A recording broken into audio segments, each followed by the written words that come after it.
it's your attitude, not your altitude, that will determine your altitude.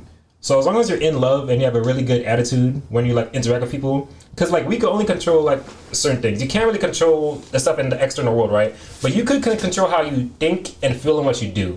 So stay there. Remember about always what you think, feel, and do. That's where your power is, and stay in that power and stay in that center. Yeah.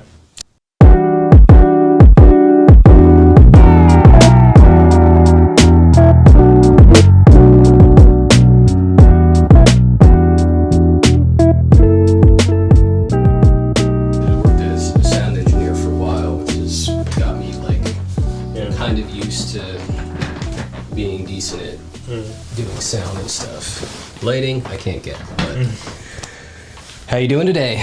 Blessed. Thank you for coming on. Yeah. So we just recently met. I don't know a ton about you, but let's start off by your name and then your DBA, and then we'll go from there. All right. So my parents named me like Kegan Bastia, but I don't really go by that now.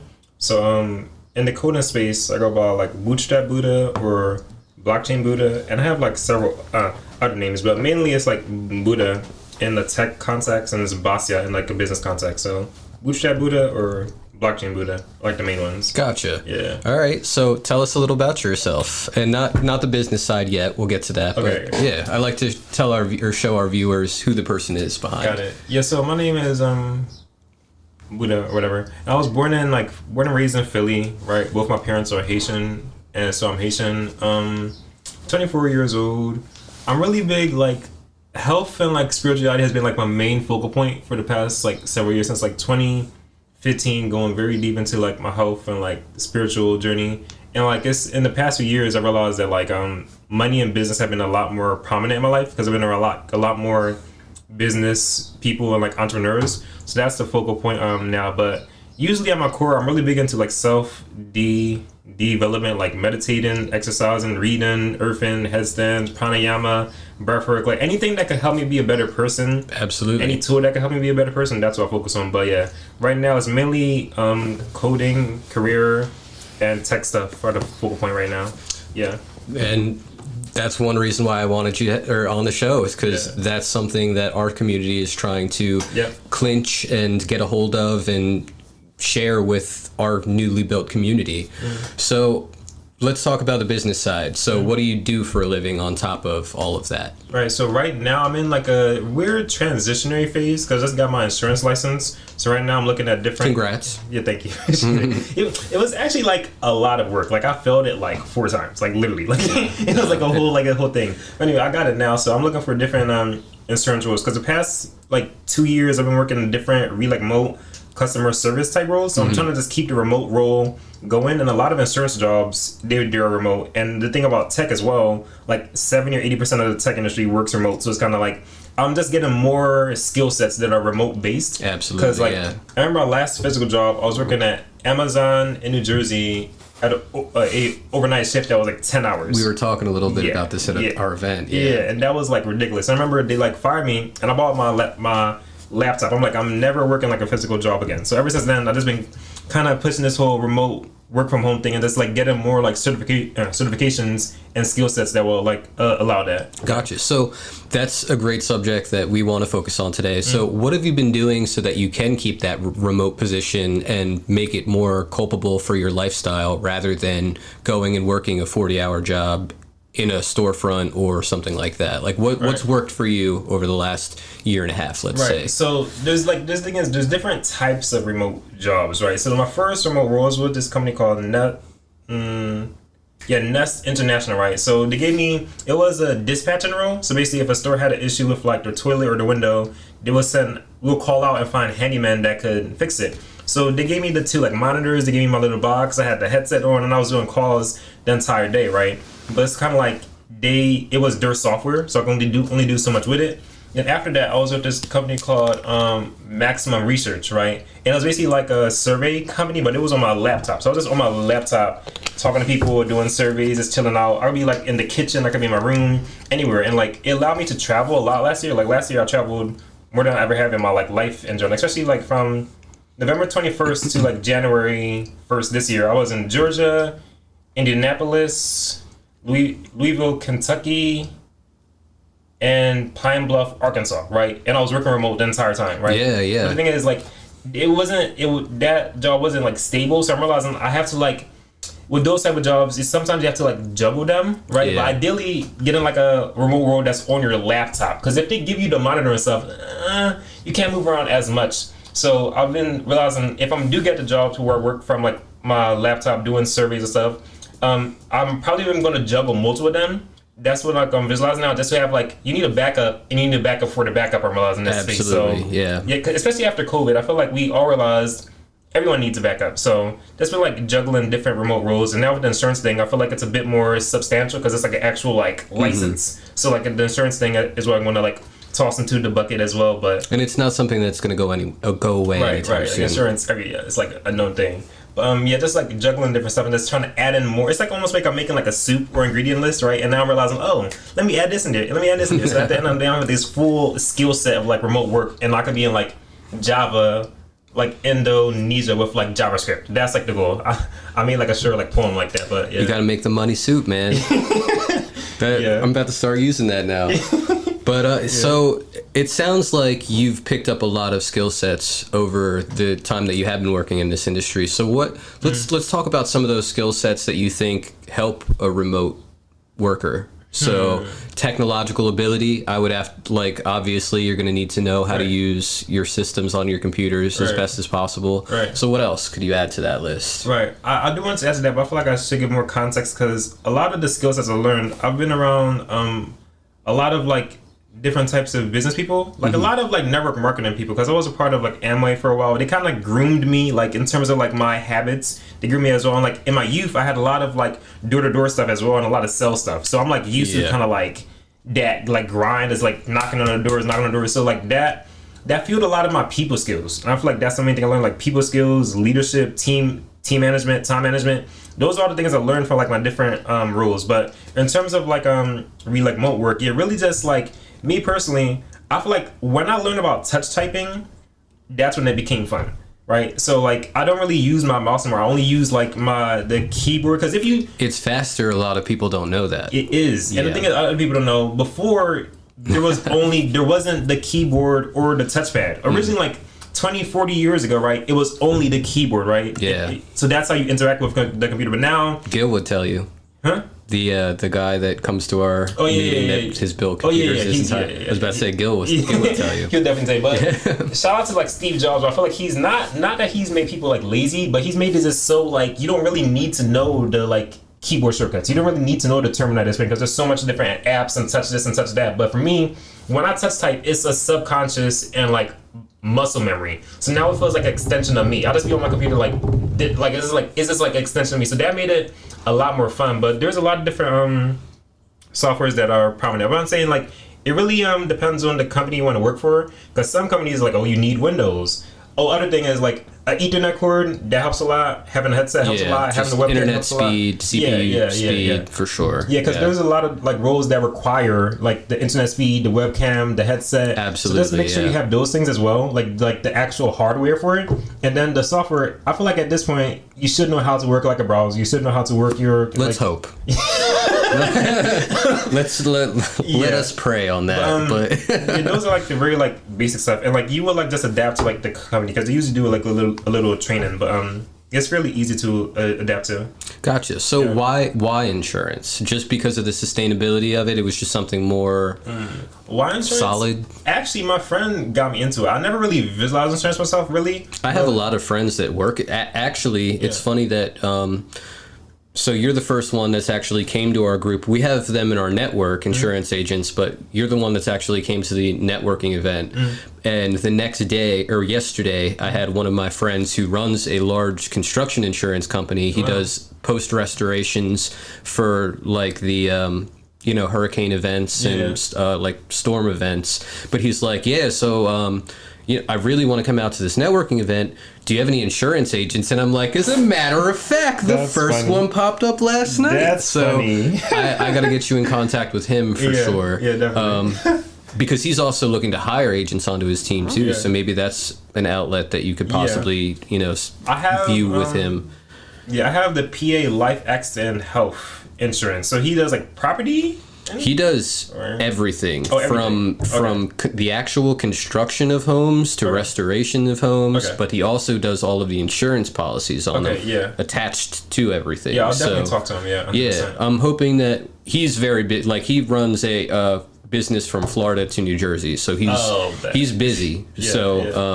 We're hoping to get him out soon, but he's also considering sponsoring events so that we can also grow our network because he wants to be in the community development side. So definitely a good person that I want you to meet for 100%. Sure. But yeah, insurance is a very interesting and intricate industry to get into. And like you said, the test is not easy in any way, shape, or form. 4 times it took you? So, firstly, I did the at-home one, right? I was like, that's easier. We're in 2020, do at home, right? But the thing is, I was doing at home. They basically make you show your entire room. They make you show them, like, your phone. Like, so you don't cheat. So you don't cheat, right? So then I did it. I was just doing it. I was getting in the groove. And then it's like, she was like, all right, so this is the other thing. The software you use is very important. She's like, I can't see your screen or something like that. And then they just kick me out, right? And because I probably understand why, because I use like Linux, and like Linux isn't really, not everyone software is adapted to that. Yeah. So sometimes it's better to have like a normal Windows or Mac to just do like normal stuff, I guess. And like I feel like Linux is more so like a personal thing for me. It's great for coders. Yeah, like exactly. And then after that, I went to like the physical location. I felt it, and then I went again and I felt it. I think it was 4 times. Yeah. And then the last time I passed. What do you think was getting you on the test? Bro, like literally, it was like 100 out of 104. Like literally, I was like one or two questions away. Literally, because I was studying like all day. I would wake up and I would just like study the course the entire day. But it's just like trial and error at times. You know, like failure. I like this quote from Will Smith. He says, "Fail forward." You know, as long as you fail, as long as you grow from it and learn from it, that's the only thing that really matters. Because now it doesn't really matter. Like even with a driver's license, I remember in high school, my friend, she failed her driver's exam like 8 times. But now it doesn't matter because she's driving. No one cares now. But exactly. Like, just like in the moment, it was like, whoa. But now I'm like, okay, it's like whatever. But yeah, just like keep like striving for it. Absolutely, yeah. I mean, you got your license now, so. Yeah. Is there continued education on top of that you have to keep up with? Once a year you got to renew it, I believe. Once a year. Yeah. 1 second, bunny break. So there's no continued education or anything like that? No, well you could, there's have this, I think it's FINRA, like there's more so things that certifications if you want to deal with more so like the deeper financial aspects of it to get like license in that. That's one thing I heard of, but if you just, I have like the normal PA life accident health, so. Gotcha. Yeah, so what industry of insurance are you getting into with that?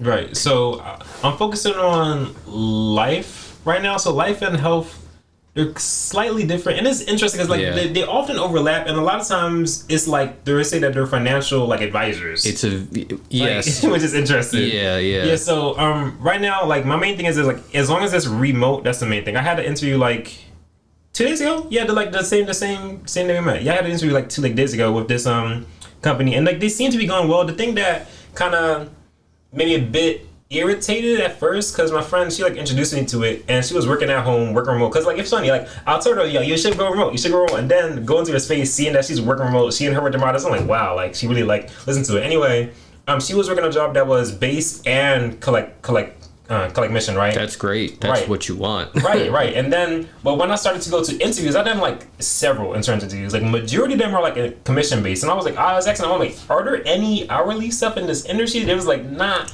really, but the company I was talking with, they have like a... Probably have to be an experienced agent to really get into those type of positions too. Yeah, you have to have some work behind your back. Right, or to keep you like captive. That's like the other thing. They keep you captive, so you can't really... That's a lot of the sales industries in general. They just keep you. The one I was speaking to recently, they have like the first year, they have like a training stipend, I guess. So it's like they're still going to pay you as you're getting your commission. A lot of sales agencies as well have stuff like that built in for a certain amount of time. A certain amount of time, yeah. But the thing is, insurance, it's cool, but it's not like my long-term vision. It's just like something that's like a stepping stone for me. But I'm definitely going to make use of it. Yeah.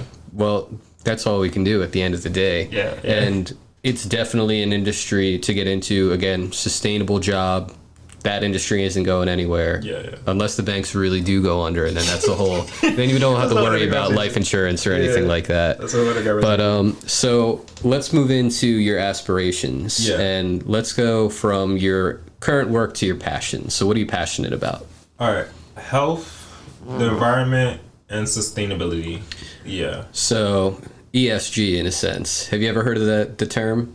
Environmental social governance standards. Yeah, I guess so. That sounds good. All right, so break each down. Break each one down for us. All right, so in your sense, in your perspective, the environment, like we really got to do better with Mother Nature. We have one planet, right? But the way human beings, well, yeah, we're gonna be colonize Mars or whatever. I'm kidding. It might be another 100 years, but yeah, let's hope. We got to do better with our planet, bro. Like how we're polluting the oceans, how we're polluting the environment. We're cutting down the trees. We're killing all these different animals, and it's sad because I feel like we don't see it. We don't see these trees being cut down. We don't see all these animals being like slaughtered. We don't see all that stuff, but it's affecting us because this stuff is like trees literally like maintain life. So if we're like literally we're having all this material financial abundance, but we're literally killing our planet at the cost of it, I don't feel like that's worth it. So the environment is huge. Even when like anytime I use plastic, I almost feel like bad. I'm like, bro, this is gonna be here for like 1,000 years, bro. I couldn't agree more. So in that sense, that's where the ESG movement, and you should look into this. This is it's an extremely controversial topic, as is most stuff that goes into environmental protection and everything, but it's called environmental social governance standards. And a lot of these companies in America are now being held to specific restrictions of those factors. For example, I worked for a company called Signature Consultants for a while, and that's where I started my consulting career, I guess you could say. But we had a company called Inspire Green Energy that we were running a campaign for. It was a door-to-door sales campaign. And what their whole niche was they are, I still think, the only actual green energy company in the entire North American network. Oh wow. So the windmills that they have at the Atlantic City and in the Poconos, that company just got acquired by Shell for I think $400 million, and that company owns those set of windmills. So even though once the energy gets put onto the grid, it's mixed up with everything else, it's actually one of the only company that is producing energy straight through natural resources and nothing else. Beautiful. So a lot of companies like that are starting to take these ESG standards extremely heavily. Yeah. And you also see things like the carbon write-offs that these companies are creating, which is another huge controversial issue amongst these companies. But the ESG movement is extremely prevalent right now, so maybe that's something that you would look into for sure. There's also things like ESG investing too. Yeah, I'm definitely gonna look into it. It sounds like very, very fascinating. But with the passions part as well, I was saying like health, the environment. But I feel like I like the stuff to rhyme, right? So I'll say fruit, family, finances, and farming. Those are like we were talking about this. Yeah. So explain that to everyone. So I had to go back. So in 2015, I went like plant-based or like vegan, right? In like 2015, right? And recently I've been around like a lot more, they call them fruitarians, people who like mainly eat fruit and like raw stuff. Okay. So in terms of health, that's like my focal point. I've never heard that term before, but all right. It's like, bro, I'll have a lot to show you. But like there is like the healthiest people I've been around on the planet, right? And like I felt the best when I was on that completely, and I felt the best when I was around those people, right? So fruit is like my main focal point, right? But I'm realizing that's why I'm focusing on finances more now. Because anytime I slip up in my diet is either because I'm not budgeting properly or I don't have like the money for it. So I'm like, okay, I'm gonna just get like a ton of money to get the most high quality ripe meme, so like pote, soursop, dragon fruit, all these exotic stuff. Like that's my life, right?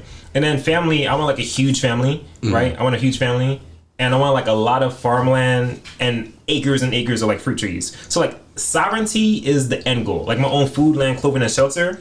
A huge family, huge farm, a lot of fruit, a lot of fun, a lot of love. That's like the end goal for like life. You were telling me you wouldn't feel free unless you had all of those in place. Yeah, like, and I couldn't agree more with you on that in that sense. Yeah, like the fact we still have to like buy water, like what is that? Yeah, like what is that? And the prices of everything are just beyond atrocious, to say the very least. I went to I was at a church a while ago, and I was speaking to like an old family friend. I was telling him the same thing. He was like, "You're so young to think like that." He was like, "Because usually people, they don't really think about like that until they're retired." But I'm like, I'm kind of seeing the pitfalls of like human beings in society. I'm like, bro, like we're making money, it's cool, it's lit, but I'm like, if you're still paying bills, I don't know, like I feel like to me it's not freedom. To me, like personally, I know other people may think different stuff, but I need my own. I don't even think I'm gonna buy my dream home. I'm gonna build my dream home. That's the type of vibe I'm on. Like, I want to build my dream home, have my own like land, my own fruit, my own garden. That's what I like, on solar panels. That's how so that begs the question, though. How do you feel about capitalism? Because capitalism is the number one route to all of that. Here we go. So, because I have studied a lot of isms in my life, and what I honestly can say after understanding and reading the greats, the Marxists, the communists, the theocrats, everything over time. Capitalism is still the best thing that we have right now. Yeah. So, like, it's funny because I often get into debates with my friends, right? Because a lot of my friends, they're like me. They're very hippie, like tree hugging. Yeah, and I am too. Like, I'm free love and like 100%. Right. But at the end of the day, I'm still a capitalist. Yeah, like I get it, because like similar to you, like I studied like a bit of business and like finance, right? So I'm realizing I have to be realistic, right? So even me to buy acres of land costs money. Even for me to buy solar panels, it costs money. Even living off the grid isn't possible anymore to a certain extent. You will have some sort of obstruction you will. coming into your area. Yeah, look, the ideal, I feel like, not say I'm like a sacrifice or martyr, but I feel like I'm gonna go super deep in the system, get as much like assets and cash flow as I can, so my kids don't have to do the same. I don't expect my kids to like have to like be deep in the system, in these Zoom meetings all the time, in these suits all the time. If they want to be, fine. But. And that's the one one thing is, I want to build that for my kids, but I want to make them earn it. So there's like ways that I've thought about doing that is I can set up a trust for my children, and then if they don't get that money until they get, let's say, a master's degree or X, Y, and Z is done in their lives, where they've run a successful business for X amount of years, is profitable, and there's like there's different things that would unlock that trust for them, whether they did go to college or whether they didn't, as long as they made something of their.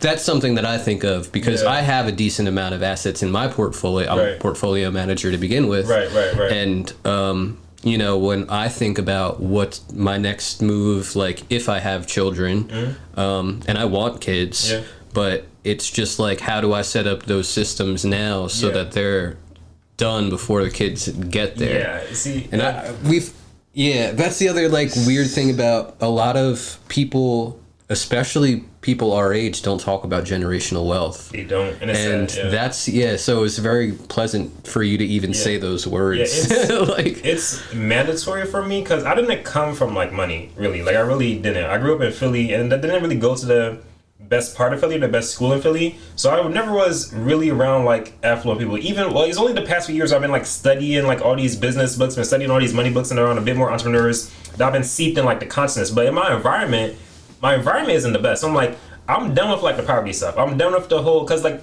I feel like people's beliefs upon money is what really keeps them poor. You feel me? And I'm tired of just people having these very like limited beliefs, like, oh, all rich people are evil, or the Illuminati. I'm like, bro, do you want your children to be poor? Like, what are you saying? Like, and the opposite can be made, but it's not typical that some of the richest people have the least amount of money because they're okay with it. But at the same time, if you're a normal person, you can't live by that philosophy. You have to. You're playing the game. You pay to play, especially if you're living in North America. Exactly. Sure. So I completely agree with you in that sense. Yeah, money is like a huge topic, bro. Like honestly, I've been saying recently, like 70% or 80% of the issues people bring me are like money related, and the other 20% is just like a psychological or mental or spiritual thing, right? Yeah. But a lot of the issues I see with the people in my community and circle is just like lack of awareness lack of money, lack of capital, the lack of knowledge, bro. Yeah, and that's one reason of why I'm starting a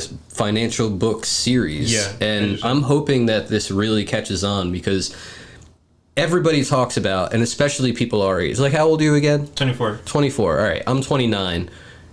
What did they teach you about financial education in high school? Nothing. I am writing a series of books that is everything that we should have had a whole class from 6th grade to 12th grade that went from basic monetary theory, just what a dollar is, to the 4 different traits that any currency has, all the way to, in 12th grade, how to do your taxes, or like advanced talking about an I-9, do business taxes if you want to. Like, that's what our curriculum should have been. Yeah. But I'm sure you've heard that, you know, most schools in America were built to create factory workers. Literally.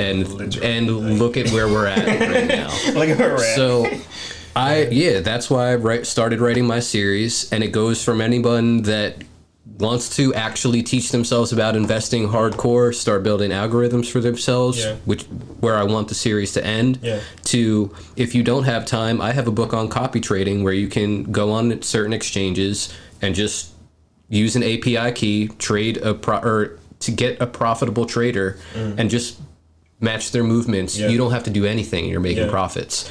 But a lot of people don't even realize that they have those tools in front of them, and they're not using any of them. Right. And me, you know, my favorite question has been for people lately: how much money do you have in your savings account? Because people are like, I swear to God, if anybody says over 15,000, I'm like, nope. That ain't it.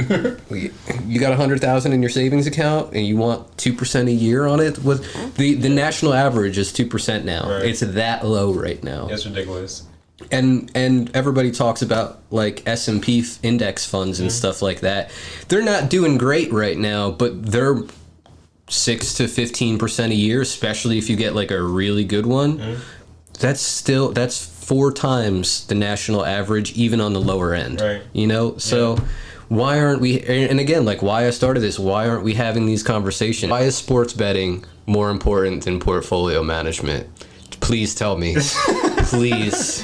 These bros, man, they're like, oh, I just took 7 parlays out of Vegas. 2 were on ping pong, 1 was on badminton, 1 was on Krav Maga tournament in Brazil.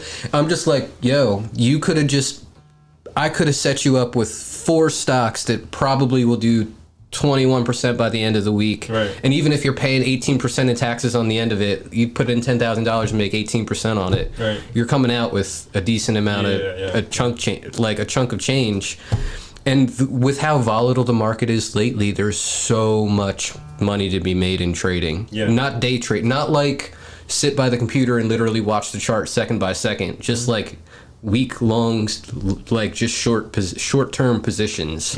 It's so much simpler than what people think. Yeah, and these are like this is healing stuff, because that's the thing. I feel like people only see like healing in terms of like, oh, it's like if someone is giving you a massage or like someone is changing your diet, right? But like in terms of finance, it's people like are financially sick. Really. Yeah, like people are most of our country, for sure. Most of our country, like me, like I'm trying to like get out of it because there's still like a lot of bad money habits that I have that I'm actively trying to get out. So, name a few, just for the like kicks. Look, listen to this.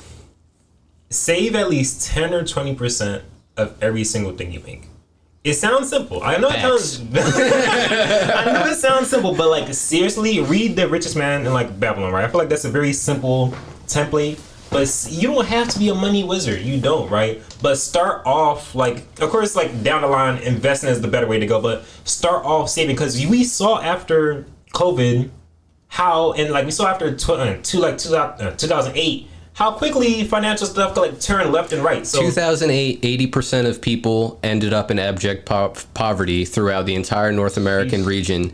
And with COVID, oil went negative for the first time, and they were actually giving barrels away. Funny story. It got so bad, the American government was asking people with warehouses and saying, we will let you store these barrels and pay you each day. Wow. And people made a killing off that. Wow. But when that system flips and you have those black swan events, like saving is what will get you through those periods. Right. Because like even now, I'm gonna use my personal life as an example. So I remember last month, before I had like this solar, I was working for a remote solar company, right? But it was a sales role, and then I wasn't hitting like the quota, so like they let me go. And like these past 2 years, right? Like seeing how easy jobs can let you go. I always have to have money in stockpile. So even though I'm in the transitionary phase, I'm not stressed because I've paid I paid my bills for this month, or like my bills for next month are covered. So I'm cool. I'm coasting. Even though I got money saved up, I'm good. In this transition phase when I'm looking for a new job, I'm not stressed. But how about if I was like, oh, let me just spend my whole check? I would have been stressed as heck right now. Even doing this talk, I probably wouldn't even be able to get like the Uber or like the train here, literally. So just have to make sure you're saving a portion of what you make, so you're not like just put peace of mind for your future self. I know your 2-day self was, oh, this like thing on Amazon looks fancy, or this clothes look fancy. That's fine, but make sure your future self could have peace of mind. That's the main thing. The Jordans aren't worth it. All right, I said it. That's all I got. That's all that needs to be said. Yeah. But, so. Wait, I want to say one last thing. So Robert Kiyosaki and Dave Ramsey, right? These are two like financial like people, right? And I feel like starting off, these are very simple people to like tap into. I like to call Robert Kiyosaki. All right, so I'm gonna go a bit off topic. Ray Dalio as well. Yeah, there's like a lot of people. In like occult magic, right? In like occult magic systems, they have this thing called the left-hand path, right? It's a path that doesn't really care about karma much, so like they could hurt you and they don't really like care about it, right? And the right-hand path magic is a part that really cares about karma. So the left hand is more of the dark magic. Yeah, basically, yeah. And the right hand is more so like the righteous path. So I'd like to say that I feel like this is like an analogy. Like, don't take it. Is this how I view, right? I like to say like Robert Kiyosaki is like the left-hand path of like finance because he uses debt to basically buy assets to get cash flow. That is a wonderful analogy. Yeah, that is a wonderful analogy. So I am part of the left-hand path because I work off a debt-based system. But I also run a business, so it's almost impossible to not do that. Right, exactly. So continue. And then I would say, Robert Kiyosaki is the right-hand path. He says, cut your credit card, debt is bad. So cash is king. Yeah, cash is king. So I feel like for average people, the right-hand path, and even in like the Eastern traditions, like stuff like Tantra, right? So you could be a monk, you could be a monastic monk, right? And they say that that's basically like walking up the mountain to enlightenment, or you could be a tantric, which is basically people who tap into the senses to achieve enlightenment, and that's like more so like rock climbing up the mountain. You could get there quicker, but it's riskier. So you could use debt to get assets to get cash flow, or you could just cut your credit card and try and save up. But that's a simple route, but it takes a bit longer. So you could just take the left-hand path or the right-hand path. But yeah, Robert Kiyosaki, Dave Ramsey, look them up, buy all of their books, look into their podcasts. And at least read Rich Dad, Poor Dad. Yeah. If you're not like a super heavy reader, at least read Rich Dad, Poor Dad. Yeah, that's kind of like the basics. Like Rich Dad, Poor Dad, The Richest Man in Babylon, Baby Steps, Dave Ramsey. There's like a lot of books, bro. Like I gotta show you my Audible after this. But my Audible is like for sure. So or any other passions before we move on to that's like of course, like we're going to get into like the code and stuff, but health and that's like next. Health is like the main thing. Health, fruit is like my main vocal. I really like fruit. Like I feel like down the line I hope people watch these like years down the line, but I'm gonna start to post a lot more of my health journey like online. It's just a lot more about farming and fruit and how impactful it is, because I really feel like it's sad seeing people really be sick. Like people are obese, diabetes, or stressed, or like their bones are cracking, and like people like to joke about people who are health conscious and make jokes on them. But when we're like 50 and 60 and you see your grandparents are sick, this stuff is not funny, bro. This is like health stuff. Well, serious. So a lot of people don't know this about me, but my original profession is botany. Really?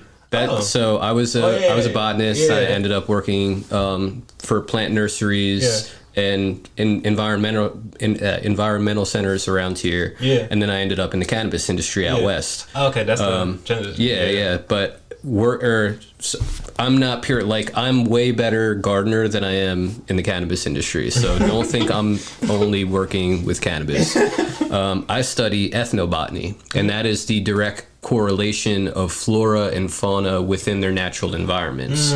So I'm one where I can go into, like, let's say a natural rainforest, and I'll camp out for a month and watch the correlations between all of the plant and animals, find invasive species in each one, see how they correlate with each other, and I can give you, scientific studies on natural patterns. It takes a lot longer than a month, but I could give you a general consensus of the species, plants and animals, and how that whole ecosystem works. Wow. But one of the scariest things that I've, obviously been looking at in the botanical world is the changing of seed genetics and the complete crippling of natural genetics in the entire world. The lack of nutrition that's coming from these new, species, and it's how do you even start to fix that? Like, sheesh. Monsanto, y'all really did us dirty. Like, seriously. I know it's like something that everybody jokes about, but like as someone that like knows the science to at least a little bit behind agriculture, it's just like I don't know why they did that.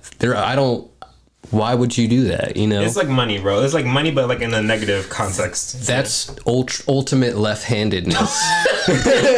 Ultimate left-handed. Yeah, you're willing to sacrifice the species for the bag. Like, all right, that's a good topic to end on. But some things we'll just never know at the end of the day. Right. But all right, so. One of your other passions and something that you actually want to make into a career is coding and blockchain development. Yes. So what started you on that path? Because that's one I'm very familiar with. Yeah. So sovereignty, right? Similar to like the last conversation I said, I want my own food, land, clothing, and shelter. I realized in the digital space, I wanted digital sovereignty. Because we see how in this Web 2.0. God, doesn't everybody nowadays? Yeah, seriously. Like in this Web 2.0 phase, like you could build a platform for years, have a ton of followers, be like helping the community, right? And they will like shadow ban you, they'll block you, they'll monetize you at the whim because you mess up with the community guidelines. I've had a 128-day Facebook restriction just for posting this content on Facebook. Are you serious? I get banned and restricted for the stupidest things. That's what I'm talking about, man. It's wild, and they're never like, oh no, you can't post. They're like, yeah, your posts are going to get lower in the feed, so people can't view them as often. Yeah. I'm like, really, for financial education content, you're really so right? You want people to be poor? All right, Facebook. All right, Mark. All right, Mark. That's crazy, but and I was thinking about that's why I need my own website because now I used to post a lot on Instagram and like Facebook, but I like deactivated it for this year. But I'll be back next year. I'm on my LinkedIn and my YouTube. But besides that, I basically, for example, when you meet people and it's like, oh, follow me on Facebook, follow me on Instagram. I want to meet people, give them a business card of my website first. I wanted the first digital appearance of me to be on like my platform, right? And then after that, you could trickle down to my YouTube or my LinkedIn and stuff like that. But that's like my first thought process. But then I started to learn a little bit more about blockchain. I'm like, oh, blockchain is literally like a technology which allows digital sovereignty on like a larger scale, right? That, and then you're adding the aspect of the metaverse that everybody is questioning what that actually. We'll get into that later, but yeah. Have you tried like VR yet? Of course, yeah. And I was telling you, I really want to get an AR system on top of what I have here. Oh, I can see that. Yeah, that's what I'm saying. Like, so then I realized like blockchain in general like allows for more digital sovereignty. So I'm still in like the point of like building my. Actually, I probably will publish my website sooner than later. I was planning to like make it look good, but I'm like, bro, like let's start. Like, is this cool? Like, I was just like build on it. So much to build a good website, and that's one reason why we don't have one right now because all of the tools and functions that we would need to do it, it's like a whole other investment. That is, like. And not only that, but finding the right person to do it has been the hardest part because I've had tons of people tell me like, oh, I built e-commerce websites and everything like that. And I'm just like, but like ours needs to be so specific because we have so much diversity in what we need. Yeah, and like for my website, it's more so like a personal passion as well. Like, you see, that's the thing I want to say about this coding stuff. It's the first thing in life where even if it weren't for the money, I would still be studying this stuff. Absolutely. Like, seriously. Because, like, it just fascinates me. I'm like, this stuff is cool. I could just make my own website. It's cool to me, right? So the fact that, like, I like it, the fact the world needs it, and the fact, like, they paid them well was very, very inspiring. But, like, with the website, it's very, like, nuanced. Like, there's so much different random intricate nuances that like only you could understand. So it's best to have like someone that you like vibe with well who could kind of like understand it, because it's like it's a personalized thing. But yeah, and then I've been going to like more blockchain events like recently. Like it just started like we were talking about that too. You said so, DeFi Philly, right? Yeah, DeFi Philly. I was literally at the Shout event. out DeFi Philly again. Yeah, I was at their event like yesterday. It was really sweet. But now I'm learning more about it. This has been like, so I've been like studying stuff on my own. It's been like the best thing to like actually come out and talk to people, because they're giving me so much like context that I just wasn't even aware of. And they're making, see, the thing about coding, especially if people are going on like that route, that rabbit hole. That's funny. But be very, very specific in what you're studying, because there's so much fancy like things in the space, and you could get off the track very easy. Example, I remember I was looking at the front end web dev chart, right? And I was like, oh, learn a bit about the terminal and command line. So me, I bought a book on Bash shell scripting, and I was literally like learning Bash shell scripting. And then I'm like, oh, like this is not really needed for what I'm doing. No. So like you have to be very specific in what you're learning. And I would say like network with people as soon as you can. Like study, network, study, network, you know? And it's widely known in the coding community that some of the most beautiful lines of code are the simplest. Yeah, facts. So yeah. You don't got to make it overly complex. Like I think there's a quote. They said like a smart man knows how to make something like complex simple, and like the vice versa. Like the dumb man makes it like the simple complex or something like that. So something like that. That makes perfect sense. Yeah. So why blockchains? Why blockchains? Because they will allow us to have sovereignty and autonomy outside of banks and the government as much. Give the people an example.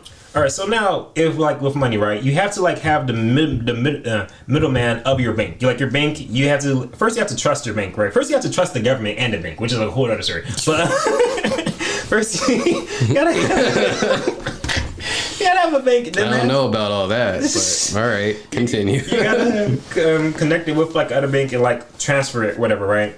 So there's like you have to have two people, and then there's like two middlemen, and then you transfer it, whatever, right? With like these cryptos, like I send it to your wallet, and it's only us. There's not all these like middlemen. There might be like one or two like kind of like. But it also is posted on a open public ledger so that it's traceable, but in a respectable way where you want to see where the money goes. Right. It's like it doesn't show you who's transacting, but it's accounting for the unit of account. Right. And it's like a lot of, which is the most important. The most important thing. It's like a accountability and like a trust, and it's really like mind like boggling, like having like a distributed, decentralized, trustless network. Like what? Like when I try Bitcoin. when I try to explain this stuff to people, I feel like they don't really see the power of it. But it's like that's because it's new. Yeah, it's like beautiful though. Like seriously, like it's beautiful. Like we could be transferring this stuff and not even know each other, not even see each other, but trust it. Like now we're trusting in like the code in a sense, you know. Did you see the? So again, I teach people about monetary policy. Yeah. And how I explain in the simplest way possible to people of what cryptocurrency is yes, it's only 13 or 14 years old right now, but at the same time, this is the new period of the 8,000 year ago period when people started to be able to mine and refine gold, and they went to other tribal communities or, moving merchant communities, and they said, I have this valuable resource. You can make jewelry into it. It's precious. There's a scarce amount of it, and it's beautiful. I want to trade it for other goods and services. Right.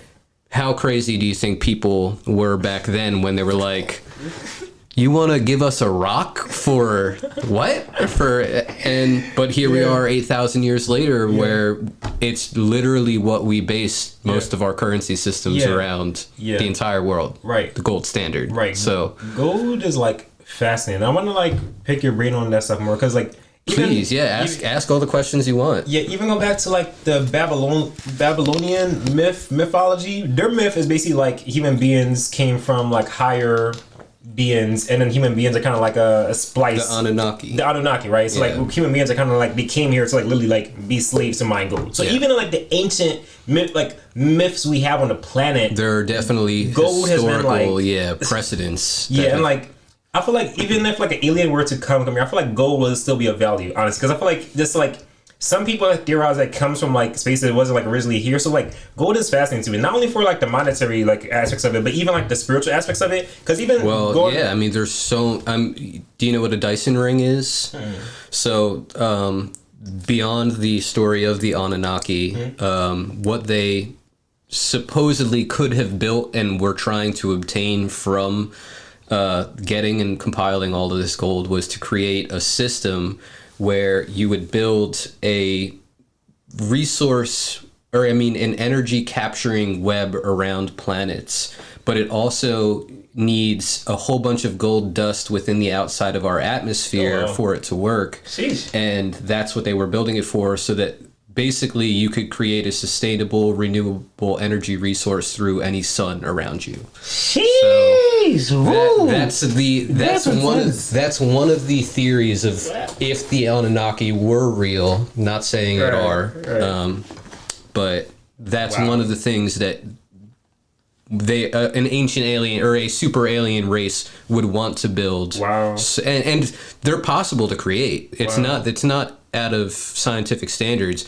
It's just we don't have the resources right now to do it in an efficient and effective way. So gold has a lot. And by the way, if you guys don't know, there's I think like more than 80% of most products on the American or like world markets have some sort of gold, especially electronics in them. So it's an extremely important material in everything that we do. It is. Let alone the investment side, which is, I always tell people, you have a portfolio, gold bars. Seriously. Like, gold licensed, preferably licensed gold bars. No paper, no stocks on gold or anything like that. Physical gold and silver. Yeah, seriously. Yeah, like gold is something I'm like actively going to start to invest in, like actively, like seriously. And like it could, depending on how this whole monetary issue goes with in Europe and Asia, gold, let's say like this BRICS system, I'll talk a little bit about that in a second, does take out a lot of the petrodollar for the US. We could see, because that system is now going to be built off the gold standard, you could see gold jump to 8-9K, maybe, in the next couple of years. And right now it's only about 2,000. Oh, wow. So, yeah. Put gold in that portfolio, man, because it ain't going down either. You have to. It is not going down from this point, in my opinion. Like, maybe like 1600s, but you're not going to see some, like, deplorable black swan event in the gold market for sure. Yeah, because I was thinking back to even if you like visualize kings and queens in Europe or like pharaohs in like Africa or whatever, right? They always had gold. They always had gold and ornaments on them. And like people just think it was for like aesthetics, but there's an energetic property to it. Because I was even like on my journey, I was really big into like crystals. I actually I have like a selenite in my pocket, but I was really big into like crystals. So I know like the properties of these things because even in our electronics, they have them as well, and they have actual properties. Like scientists will tell you, like they have actual properties in these minerals. So, like, I definitely want to start to wear like actual like gold and like copper and silver and stuff like that. But I wanted to bring up. I was speaking to like this journalist at the blockchain event yesterday, and then he was telling like how do I view like crypto or how much I've invested. And I haven't invested in like much in it yet, but the way I perceive it is different. I feel like other people see crypto as like a come up. I see it as a new form of currency. Right. I would agree with you, but in my personal experience, crypto is not a come up. I have a very I'll go after you, but I have a very different ideology when it comes to cryptocurrencies specifically. Aside from blockchain technology. But I was telling them that like I view it as a new form of currency. So I was like, I like to say that I'm good in like any hood. So I need like a portion of all my income, a part of all my dividends, a part of all my royalties, whatever I'm like assets or cash flow I'm getting, right? I need a portion to go to gold, silver. What's that called? What's the key word we're looking for? Portfolio? Diversification. Yeah, there we go. But yeah, I was saying like I need to have gold, silver, ETH, Bitcoin, cash, and credit. Because like, you know what's something? People try and stick you into one financial camp. I'm like, bro, we're not doing that. No. Run all of it, bro. Run all of it. Like from the most ancient to the most new. Give me my gold and my Bitcoin. That's how I see it. It's funny teaching people about currency. Also, you have to teach people about different asset classes. And when I tell people all of the asset classes that I have in my portfolio, they're just like, how do you manage that? And it's like gold, stocks, ETFs, inverse ETFs, digital real estate, NFTs, the list goes, tax liens, real estate. It's just like, you have all of that. I'm just like, yeah, like, yeah. But that's what you should be doing. Like, that's what you should be doing. Yeah. And again, that's why I go back to when I ask people, it's like, how much money do you have in your savings account? Because that's where people are hoarding. Rich people know you don't make money, you make money work for you. You know, you don't work for money. You're not going to get anywhere doing that. Right. You can work for money to the point where you can use that money to then get you to the places that you want, which is what you should do. If you're broke, you're obviously not going to start a business out of nowhere. You need to start. But at the same time, like, if you're working at a job for 10 years, you got $115,000 in your savings account. It's like, what are you doing? You're not, your capital management is wild to me. It's like, good on you. You saved that much, but that's not smart to be doing. You got to make sure you're using the money properly. And that's like one of the first things that Robert Kiyosaki, like he said, like, the rich don't work for money. They make money work for them. And it's very simple, but it's serious, you know? And the thing I like about working in, like, money in general, like, I'm gonna say, I feel like jobs are the short end of the stick because you're trading time for money, and that's like the worst trade ever because time is the most valuable, like, asset, right? So you could, like, I'm doing it as like a start, but I know down the line, like, having like a system and a team is how to build, or just like products in general is how to build more sustainable cash flow. I know that, but he's saying that the rich don't work for money, they make money work for them, and that's like, you just really got to embed that into your, like, psyche, because I feel like, as you were saying earlier, school doesn't teach you this stuff at all, and you're most likely, parents probably didn't teach you. If your parents did teach you, bless their soul. My parents, they probably parents taught me to not they told me to save my money, but nobody told me how to start trading stocks. Nobody told me that I should, you know, diversify my money outside saving it. Nobody taught me about monetary policy. I taught all of myself at this point. Like, and that's what needs to change. Like, if I could, let's say, like, God willing, I get rich in my life. That's what I'm putting my money behind the cause. If I can get and I'm talking to teachers in the local community and seeing, like, how hard it would be to actually get a curriculum. And even in the lower income schools, seriously, even if it's like a portion of the health class, like, because they kind of did that at Steiner, where, like, we learned how to, like, write a check. I think that's the only thing that we learned in that entire class was how to write a check and maybe how to balance a checkbook. That's about it. Do you use checks anytime? I don't know I don't know many people in our generation outside of business owners that write checks consistently. So how much of that education was actually useful to us? It's like, education, like, honestly, like, I love learning. I do. Like, I love learning. But honestly, the education system, when I speak upon it, I feel like since I didn't go to the best school in my city, was like, you had, like, guns brought to our school, like, several times, at lockdown several times, fight all the time, like, a lot of stuff, right? And so that's why my perspective is skewed. I know other people have better schooling experiences. I'm happy for them, but I'm, like, homeschooling my children because the way I see that, the stuff if I can, absolutely, or a private school at minimum. But, like, the way that even, like, my little sister, shout out to her, like, she's like been reaching out to me to help her on, like, high school, like, projects, right? And, like, the stuff that they have her doing, she was learning. I remember her last project, she was like dominant genes and recessive genes, right? And of course, that's kind of interesting. I'm like, okay, are you ever going to use this ever in your life? Like, what industry, what job actively uses that type of knowledge? And that's unless you're working for CRISPR. I mean, besides that's like, it's so irritating. So I feel like the educational system is so outdated, especially like how fast technology is evolving. The fact that we have new science and like STEM needs to stay in the schools. That's what I would agree on. And history needs to be focused on more because we learn from our past. True, agreed. But the subject matter is the biggest issue, I would say, and it's just not being focused correctly, to say the very least. And, you know, let alone And then whose problem is it at the end of the day? Because you can't blame the teachers necessarily, because they don't get free reign in the curriculum that they get to put into the system. And that's why I like talking to like the teachers in our community and stuff, because it gives me a better perspective of how you actually can help in that sense. So maybe it will take people like you and I that volunteer our time to go out. That would be lit. Imagine us leading the class to like money. I've gotten I've gotten one offer to go speak to a school that I went to before. So well, that's probably I'll eventually do that, but it's just like I can't. It's not what they need. It might, because why I got into it was I went to a special school because I got kicked out of my schools for being horrible. Wow.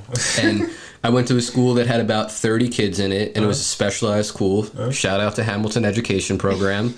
But I had a teacher named Mr. Bazilla that taught a marketing class. And it was hard. Like, it was actually like a full-on marketing class. He set it up. But he set it up himself. Personally.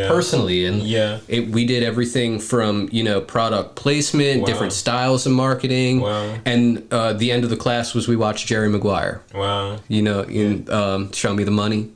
Yeah, I've seen it. I've seen like a meme of it. But it captivated me because it's just like, it was a whole different aspect and nothing that actually got taught. And maybe there are schools in America that do teach that kind of stuff. I'm sure there are, but not in any school that I went up to in that. And I was in high school at that point. Right. But that's what got me like business minded. And then I started a delivery service, and after that, it was just like I only wanted to work for myself after that. So.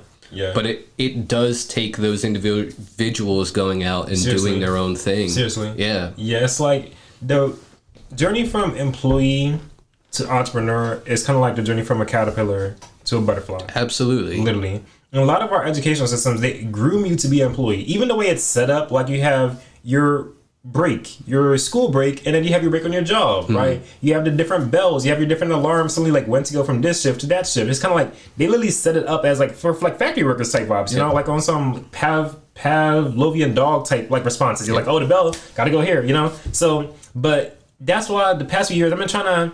This is like, it's not acting and saying I'm trying to hang around more entrepreneurs, because me growing up as in like public school in Philadelphia and then being groomed to work a job my whole life, I'm like, I don't want to work a job my whole life, bro. That's not for me, Absolutely. Like, and it's funny because I almost get like whiplash sometimes, because I'll be telling my mom about all my goals and ambitions. She's like, you move too fast for me. Don't let her. Well, right. So that's one thing that I will tell everybody here is take their words into consideration, but don't listen to them. If you're around people that are telling you, oh, like you're moving too fast, you got to calm down, you're stay away from those people. Right. Because I could tell you this, and everybody thinks I'm crazy because it seems like I have 10 jobs, and I think people don't even believe me in some senses, because they're just like, how do you do all of this at once?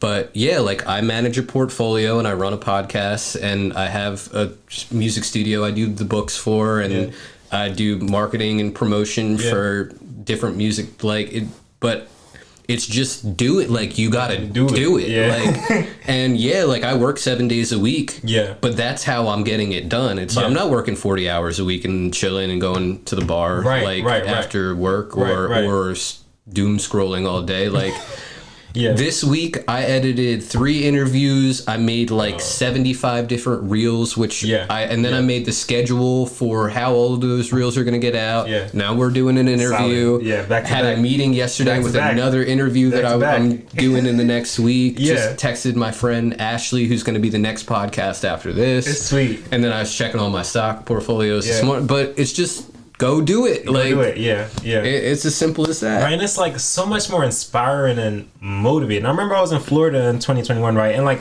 so I wanted to hang out with my friends who had like a job, right? And afterwards, there was you kind of just like chill out. They would smoke. They'll buy some food. And like, that's cool. But then when I want to hang out with them, like, how long can you do that for? I can't. The thing is, I can't. I agree with you. Yeah. But then when I would hang out with my like entrepreneur friends, there was like, I was like, I want to hang out. There was like, nah, but I gotta talk to my employees, or I gotta like market this, right? So like they were busy, like they were active. I'm like, this is inspiring. Like who am I to be chilling out here if all my friends are doing stuff? You Absolutely. Know? Like, so that's a lot more inspiring. Quick segue. how do you, or I know you didn't come out to the most fruitful event. There wasn't a ton of people, but what do you think of our event and what we're trying to do Beautiful. there? Like, no, it's really needed. Like, seriously, especially like how you're doing it. Cause like not only are you networking, you're like building the network. It's a resource web. Literally. Absolutely. Like you're literally like building the network. You're building like the people up like as you should. So it's like you uplift them and they uplift you. So it's kind of like you're actively, you go back to even your history in like agriculture. It's like you're actively like farming and like planting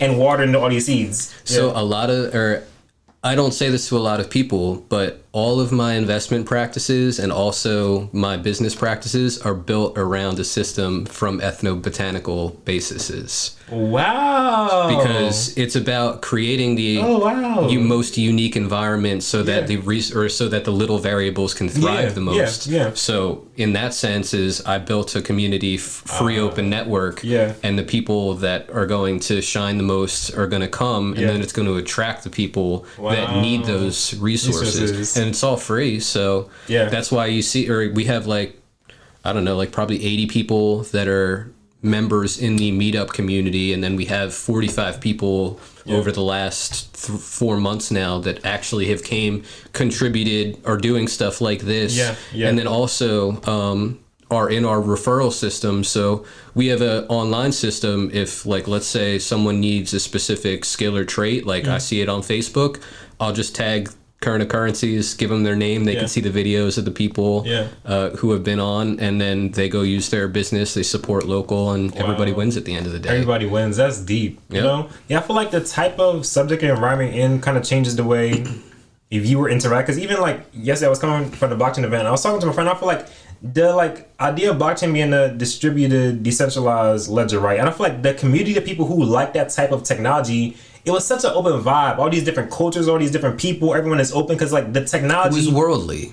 It's worldly. Yeah. So it's like it's a beautiful space to be in. And then when you're speaking about like all your concepts came from like your agricultural like background, I have to get into like permaculture and like farming in like the future. So I'm interested like once I learn how to like about topsoil and like the tree and like pollinating. Start with horticulture. Horticulture is the simplest thing that you could get into that is a great first principles for everything else botany. And then if you want to like go deeper into it, like you could study more like botany itself and the actual chemical process behind everything. But horticulture, if you're interested in just getting into plants and learning about like growth in general, go for horticulture for sure. I had a vision. I gotta invite you to my space in the future because I've been telling my friends when I moved to Florida, I basically want to have like a greenhouse and just like live in it. Basically, like it's mainly gonna be like a ton of plants. I want as much plants around me as I want an indoor jungle, basically. Like literally. I could help you design a system for all of that. So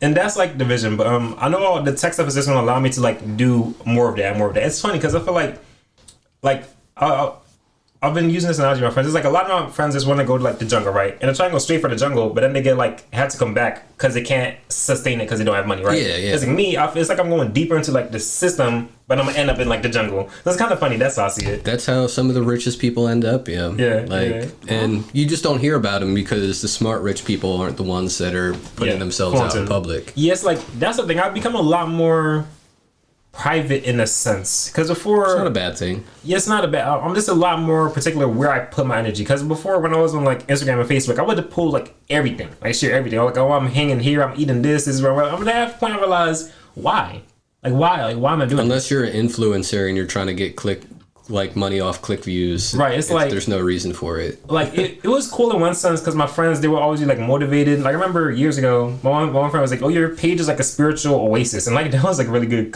compliment. But like when I get back on, I want it to be like strictly fruit and like farming.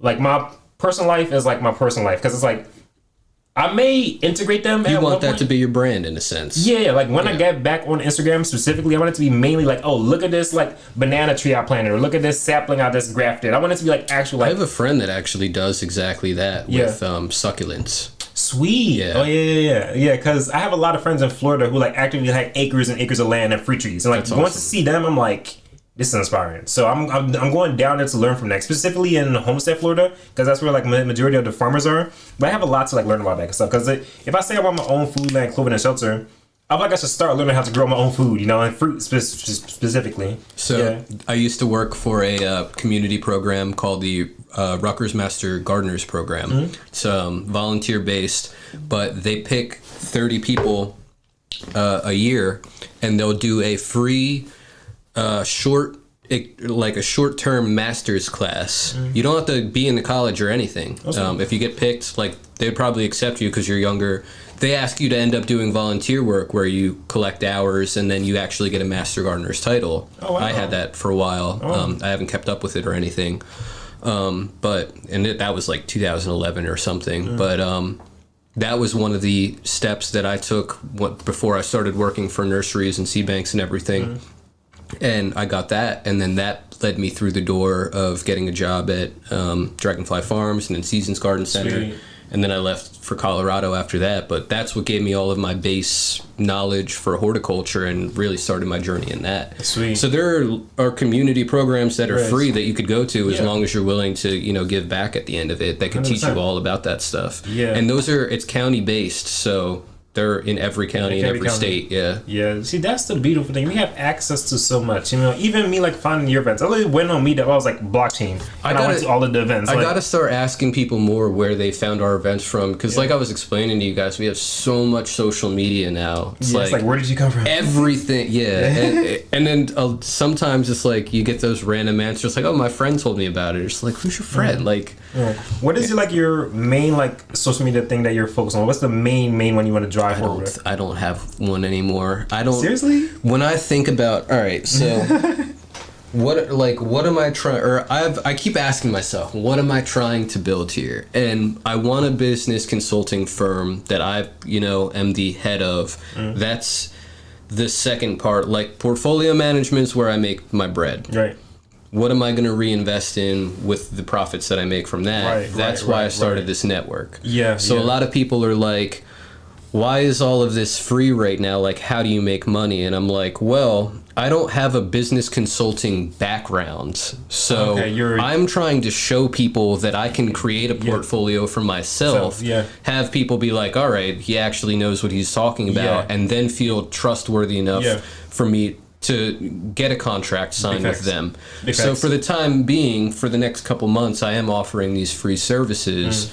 But it's to the point so that I can show people how much of a resource that I really am. Yeah. And then we'll get to that point where... Right. And I do have paid customers. I work with a gentleman named Rayshawn Ledette.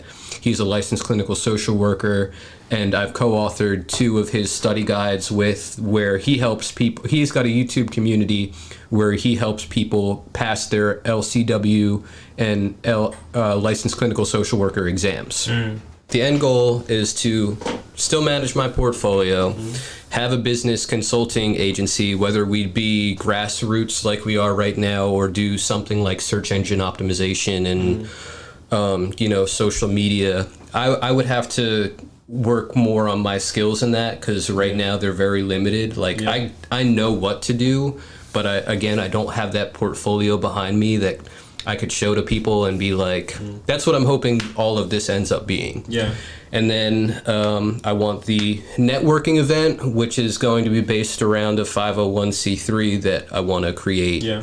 So if you're a business owner, this is the ultimate setup. One of them. Get an LLC, get a trust.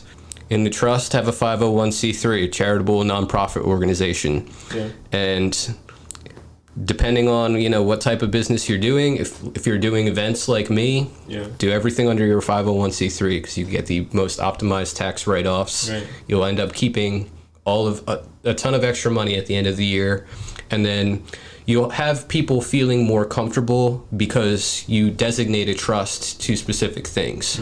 So if we create a trust around community development, legally we can't spend that money outside of doing things for community development. That gives people more of a preface to be like, okay, I'm comfortable giving my money to this organization because they legally have to use it in a specific way. So it's another infrastructure thing that you can add on to a business. Definitely.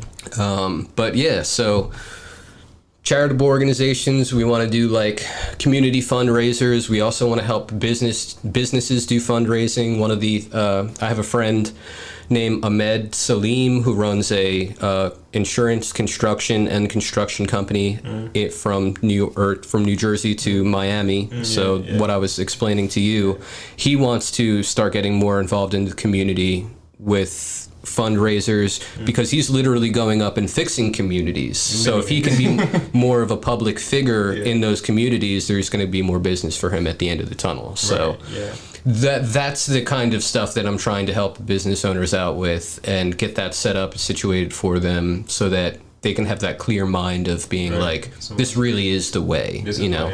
Yeah, and I would like respect you a lot because you're doing like a lot, and like you definitely will get the fruits of it. It's like you're planting out your seeds now, but like you're definitely gonna get the fruits of it. And I think a lot of people don't understand that is they think that like I'm kind of toiling away, and I see it more as I'm looking at it in like 2 years. This is going to be this is going to be long-term vision. Yeah.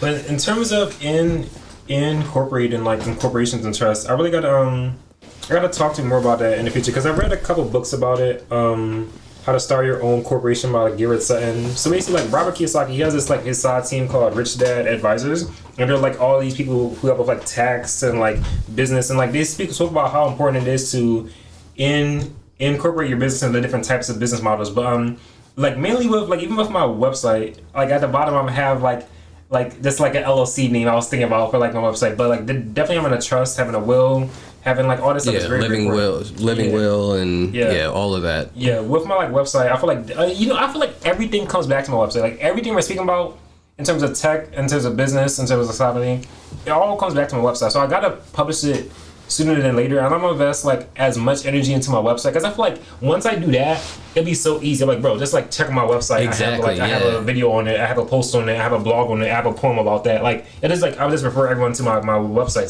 So web designers, hit us up because we need your skills. So I'm headed down that path. Like so.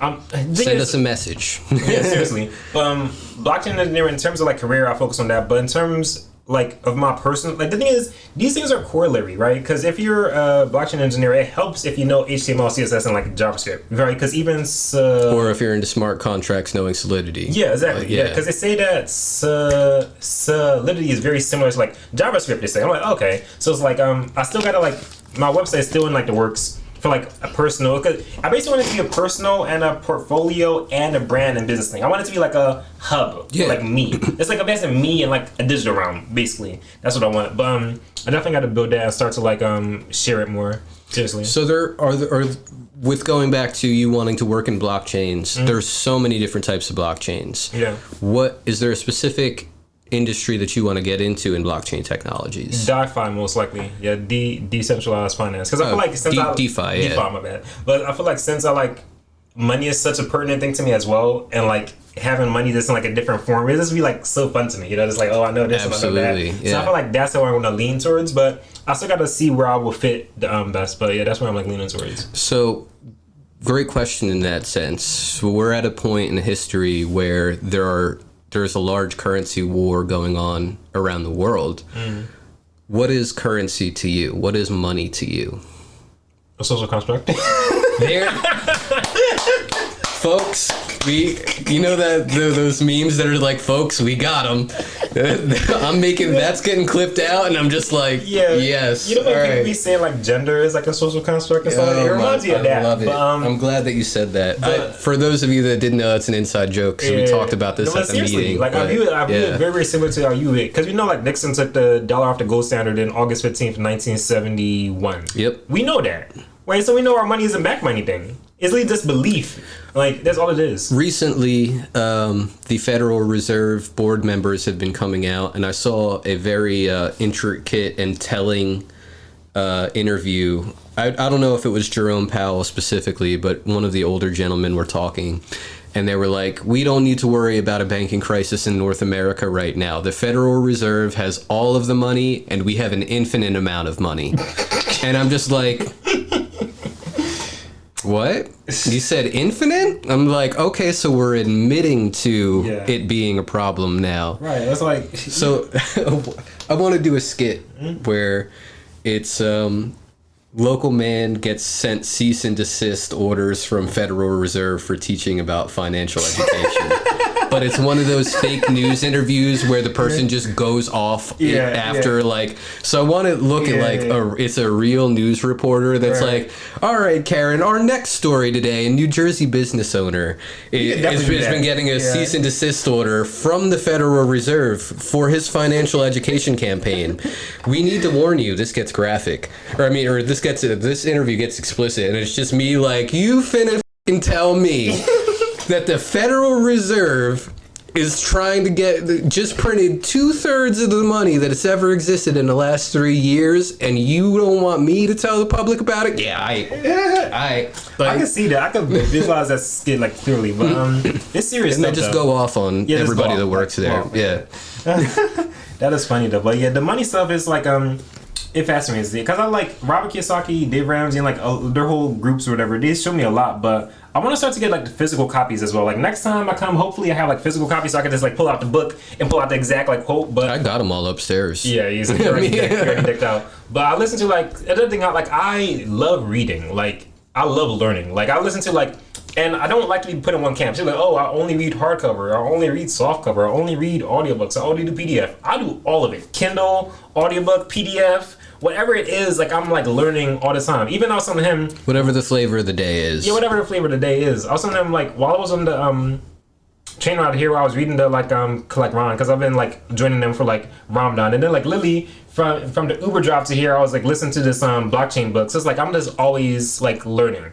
Always. That's like, what more people should be doing. Yeah, it's almost like subconscious. And having conversations like this too. Yeah. Where you can challenge each other and get a separate perspective. Right. And again, like that's another reason why I'm growing this network and resource for people. I feel like people need to hear these conversations. Like another commercial I want to make is like, the world doesn't need another dating podcast. we don't need to have arguments about who's getting flued out and if it's okay or not. We need to have serious conversations about community, about how our resource webs work, what we can help each other with, because there's too much stuff going on that's wrong with everything. Right, there's a lot of like wasted energy.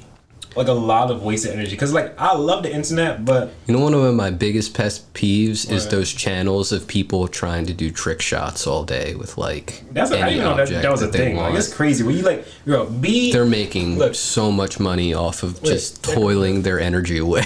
Be very careful where you put your attention and your awareness, because your focus and your time and your awareness is literally your most valuable asset. So do not let yourself get distracted with these screens. Do not let yourself get distracted in fear. Do not let yourself get distracted with anything that brings you outside of yourself or anything that makes you feel less than. Just focus on what you want to do and stick with it. Like I live in my own world, bro. Like when people be telling me about stuff in the world, I'm like, I don't know. Because I literally just stay in my own bubble. I never have people who I see value in or I can add value to, and I'm in my space studying, right? I don't waste time with like anything that brings me down ever. Preach. At this point, we're like a grown adults. We just can't be wasting our energy like as if we're just like children. We have to like channel our energy properly. But you have to be very cautious upon like where you put your energy and who you give your energy to and what you give your energy to.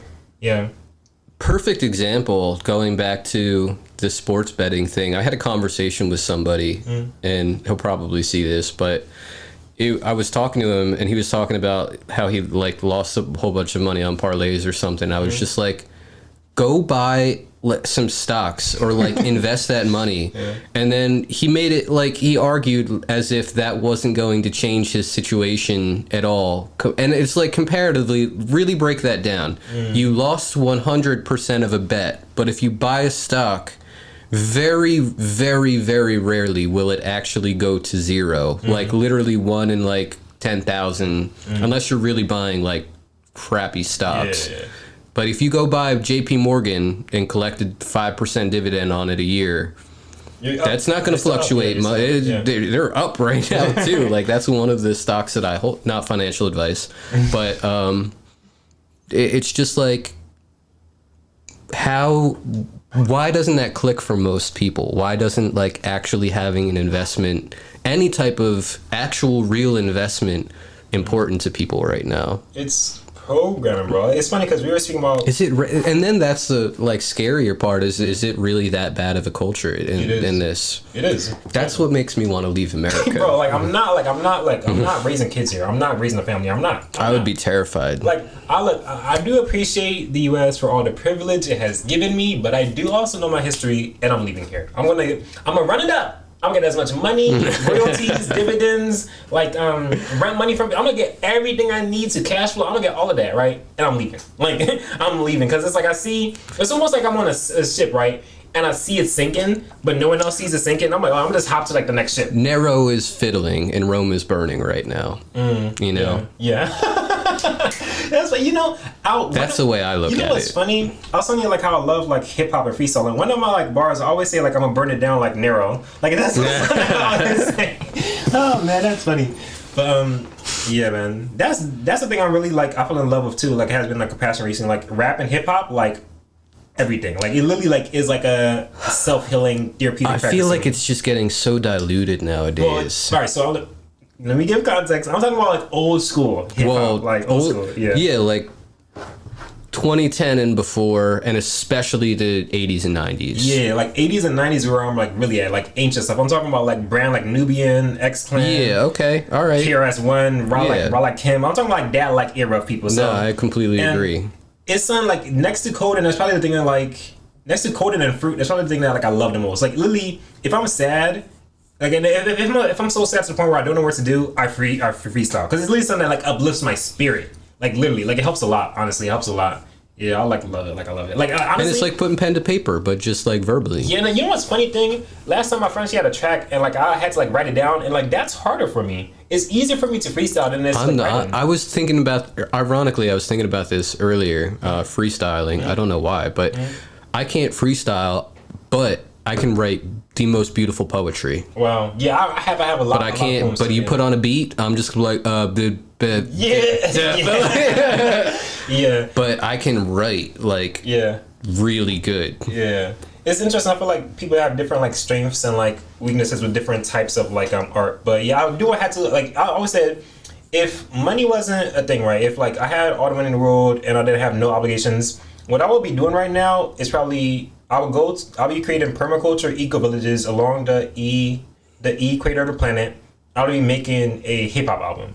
That's what I'll be doing, definitely. But right now, like I'm getting like the money up, I'm learning like the cool stuff, right, to build my like brand and my platform. And down the line, I feel like a lot of my art, I feel like it's gonna come like later on in my life, genuinely, because like I'll have like all these ideas in my head, and so like I have a whole album concept. Like, do it in your 30s, man. I mean, you got 6 years to build up that portfolio that you want, and then just go. Like that's what I'm doing. Like I'm gonna be 30 at the end of this year. I'm going off. You think what I built already is pretty good? Just wait. I'm gonna be a wolf. Yo, like The Wolf of Wall Street, that was one of my favorite movies. I don't watch a lot of movies, but I love that movie, bro. I love that movie. I just love Margot Robbie. That's I need a wife like that, by the way, so ladies hit me up. Really? Yeah, I need a Duchess in my life for sure. Slide in into his like DMs. Slide into his DMs. That's funny. But all right, so wonderful conversation. Yeah. Final thoughts. Mm-hmm. Some tips for someone that is in a similar life path as you. Okay. What would you say to a younger you? Yo, all right. Spend a lot more time alone. So I've people might assume I'm like an extrovert, right? But like I really kind of like these are skills I've learned over the years. But I feel like no. Spend a lot of time and learn. Don't look for just a job, right? First, you look for a high-paying skill, because that's where I slipped up after like the whole college, high school thing, right? I just had jobs. I'm realizing, I need a high-level, high-valued skill set to get the jobs, and then like to like pivot that into like business. But get a high-value skill set that society actually needs, because this is the quandary that I feel like a lot of people are aging. Coding is actually one of them right now. So yep, that's why I'm in it. Yeah. But, I feel like this is a sad thing. A lot of people just say, go for what you love. Right? They're like, just do what you love. But they don't tell you what you love will probably make you poor, right? They don't tell you like what you love probably no one else really cares about it, you know? So we have to be unless you're like me and you like managing a portfolio. Yeah. But we're rare. Yeah. But Yeah, it's just like find a skill set that's like high value that you actually like. Because I feel like, honestly, bro, I feel like I'm in a very good place because a lot of people never get to this place. A lot of people never find, firstly, it's either they never find what they love or they're passionate about, or what they love and passionate about doesn't give them the lifestyle they want. And I remember one of my business mentors used to say, they said, like, don't say, what do you want to do?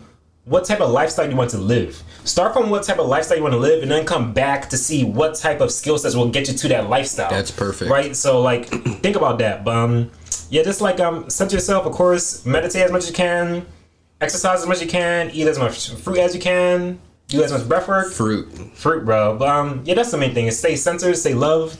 Just as long, look, as long as you have like a loving network and like you love yourself, that's all, bro. All this other stuff is just like extra we're doing. But as long as you genuinely feel confident and like passionate and excited in yourself, that's the main thing. So just like stay in love. Yeah, I'll say that. I love that. Yeah. So perfect segue. To the people that are interested in coming out to our event, what would you tell them? Come. Just come out, bro. Thank you. Like, what are you doing? Like, come out. Like, we, like, honestly, going to that event was probably, like, one of the best things I did, like, this year. Because I've been in kind of, like, my own silo, just kind of studying stuff by myself. But when I start to step out, I'm like, ow. Like, I feel like it's a lot better when I come out because I feel like I deal well with people. But yeah, just come out, bro. Even a lot of people are like, oh, I'm shy, I'm introverted. It doesn't I don't have matter. a reason to be here, bro. Just come out. What else are we going? Like, what else are people doing? Like watching TV and scrolling on Instagram. I know like, you on the couch watching watching Netflix, scrolling. Bro, just come out, like. I know I see you guys at the other bar we go to afterwards.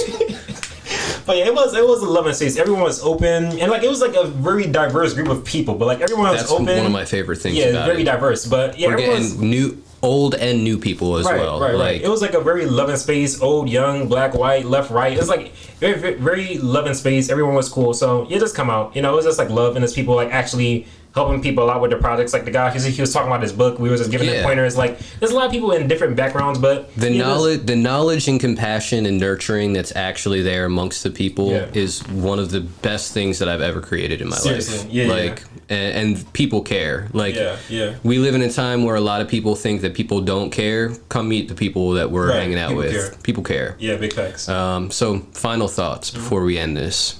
Final thoughts. And by the way, we'd love to have you back on. And if you want to, final thoughts, and then plug yourself and tell everybody where you could find them. Well, I'll give like my socials first. So I'm on like YouTube. It's a long time. You could probably put this in the description. I'm gonna put it in the link, but just say it for everybody anyway. My YouTube is Bookman Banana Budha Bastia, right? And my Instagram. We will definitely have that in the description. My Instagram, I deactivated my Instagram, but I'm gonna just tap back in for like a week or two to put like more stuff. But my Instagram is Bookman Banana Budha Bastia. LinkedIn is Bookman Bastia. My Twitter is Bootstrap Budha. My GitHub is Bootstrap Budha. And those are like the main ones. Yeah, I'm not really on Facebook for right now. And I'll end with a quote. I think it's by Zig Ziglar. He said, "It's your attitude, not your altitude, that will determine your altitude." So as long as you're in love and you have a really good attitude when you like interact with people, because like we can only control like certain things. You can't really control the stuff in the external world, right? But you could control how you think and feel and what you do. So stay there. Remember about always what you think, feel, and do. That's where your power is, and stay in that power and stay in that center. Yeah. That was beautiful. Well, again, thank you for coming on. Appreciate you. We'll have you back. 100%. Cut. Sweet.